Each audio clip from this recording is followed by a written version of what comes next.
Hello, everybody, and welcome to today's live.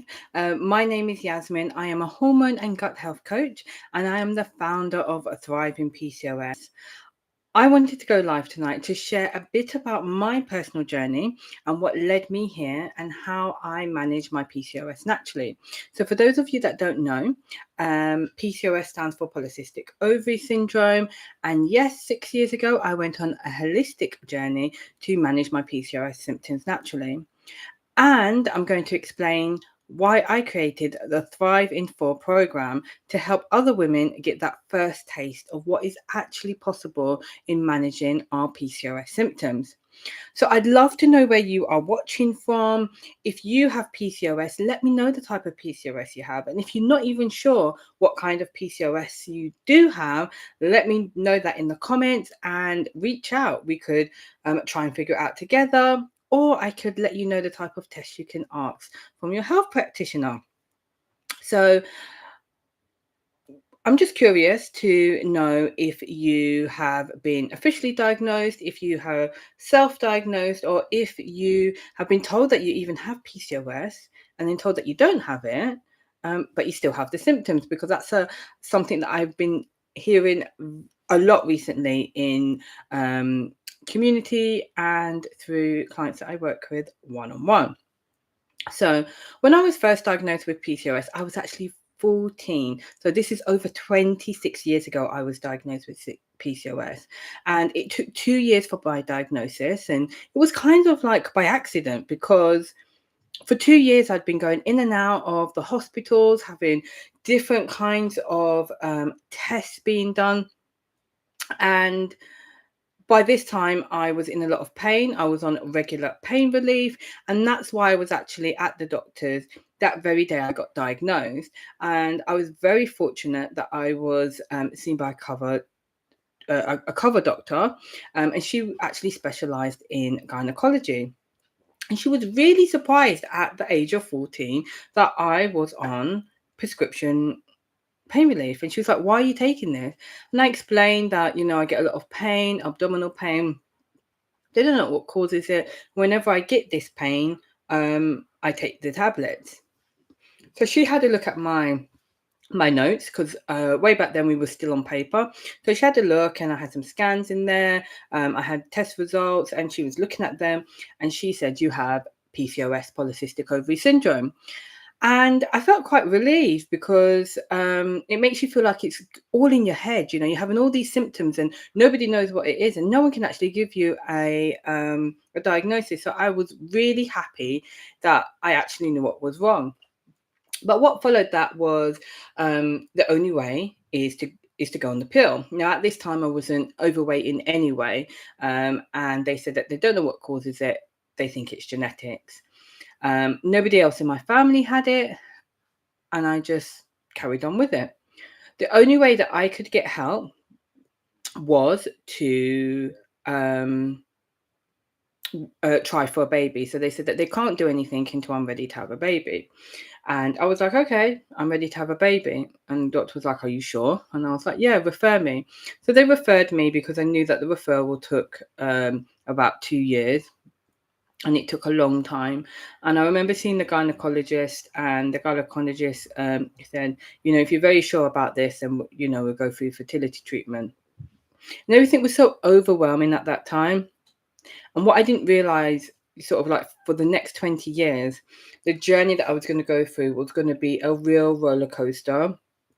And one of the things that I really wish was evident back then was the scientific evidence that we have now. So how our environment, how what we put into our bodies, how we manage our PCOS symptoms has a real impact on our life long term. And over the course of the years, I tried many different treatments. I was very fortunate to be part of many different trials for fertility, trials for weight loss, trials even for mental health, because at the time they were looking to see if it causes depression, anxiety, because as you go on, you're going through fertility treatment, it's really overwhelming. As you go on and you get some other complications such as high blood pressure, insulin resistance, they say that you're on borderline of being type 2 diabetic, sleep apnea, hair loss, acne was really bad for me. I was getting hair growth, facial hair growth. So there's quite a lot of things, and when you tell people, "Oh, I have PCOS," or "It's because of my PCOS," they just look and they're just like, "Really, really, okay." But I got to a point where I had enough.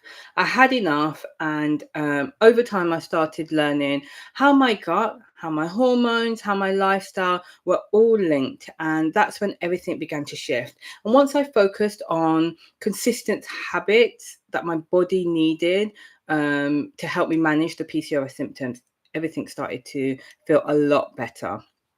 So the shift for me was starting to focus on the basics. It was focusing on my mindset, realizing that PCOS is a lifelong condition, and going to the doctors and just getting medication is just hiding, it's just masking the symptoms that I have. And I really, really needed to find alternative ways that would nourish my body, not give me an additional symptom, not have a side effect, not cause something else that at the end of the day, you're going to say, oh, well, it's because you're taking that tablet. Or will you take that tablet because of insulin resistance? Or you got insulin resistance because of PCOS. There's nothing that we can do with PCOS. I was just sick and tired of it. I was sick and tired of the sleep apnea. I was sick and tired of the hair loss. And at this time, I was on loads of different medications. I was going for test after test after test, and from various different symptoms that I was having. And what the most frustrating thing is, it's all because of PCOS. So one of the things that I did this time is I just sat down and I focused on what was important. What was going to motivate me to change my lifestyle? Because, at the age of 32, I've been doing things that for a long time. Let's just say we've been doing it for a long time. I've had eating habits for a long time. I've had movement habits for a long time. It's not going to be easy to change. Yes, there are things that are available. We got the diets out there, what diet works, what diet doesn't work. Let's just strip it all back and let's just go back to basics. Let's just do the simple things. Let's not follow rules. Let's enjoy what we're doing because it is a lifelong condition. So I didn't do things overnight, and I don't believe in just this is the way it's going to go. Click your finger, follow this diet, that's it. I started small, and those small steps created massive shifts. And that's what inspired me to do the Thriving 4 program, because I wanted other women to feel the same hope. I wanted them to feel the same simple steps. Now, one of the things that we really, really enjoy is quick change. We want instant change. It took me 18 months to be able to lose the weight that I lost. And it took 2 years for me to actually get into a system where it was a part of me. It was a part of my household. We all eat the same food. We all enjoy the same type of movement. So we really look at the gut health, the nutrition, the movement, and the mindset. To me, those are the 4 pillars that we need to focus on when it comes to PCOS. So Thriving 4 is a 4-day reset designed to help you experience your first wins quickly. It's all about small, simple actions that reduce symptoms, boost your energy, and give you hope again. And it includes daily habits and mini lessons. So there's 4 lessons that we'll go through, and we touch on each area. We got simple meal guidance. Now, I don't believe in following plans. I don't believe in counting calories. I believe if you understand what food does to your body, the type of food that you need, how to fuel your body, but how to enjoy yourself at the same time, you will be able to have foods that you like, enjoy the nutrition that you're putting into your body, and want to put those foods in. There's nothing worse than going on a diet. I mean, I went on the cabbage diet. There's nothing worse than eating cabbage all day. I've been on the potato diet. I don't know if you've even heard of the baby diet. So I went on the baby food diet. I went down to a shop and I bought loads of baby food. There's so many things that's out there that people are trying, and At the end of the day, you need to enjoy it. We focus on movement. Now, for me, I lost over £100, and I only did that through walking. I didn't join the gyms. I didn't do no high exercise, and mindset reset. Mindset reset.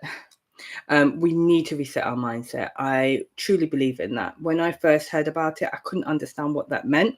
But when you get into it, once you reset your mind, those goals will change. And the community support. So we would be part of a community when you join the Thrive in 4. So if you have been feeling stuck or overwhelmed with your PCOS and you're ready to take control again, the Thrive in 4 is your first step. So right now there's an early bird offer and it is just £27. It's open for a limited time before it goes up, and you can join through the link in my bio or below in this live. So if you've been watching my journey and thinking, I wish I could feel like that, you can start with the 4 days. So drop a heart emoji if you want me to send you the link after the live, and tell me one habit that you would love to improve this month. I just want to say thank you for being here and listening, and thank you for taking the time to put your health first. Remember, you don't need to do everything at once, and healing happens with small steps. Small steps. And when I say small steps, small steps. So you deserve to thrive and not just survive.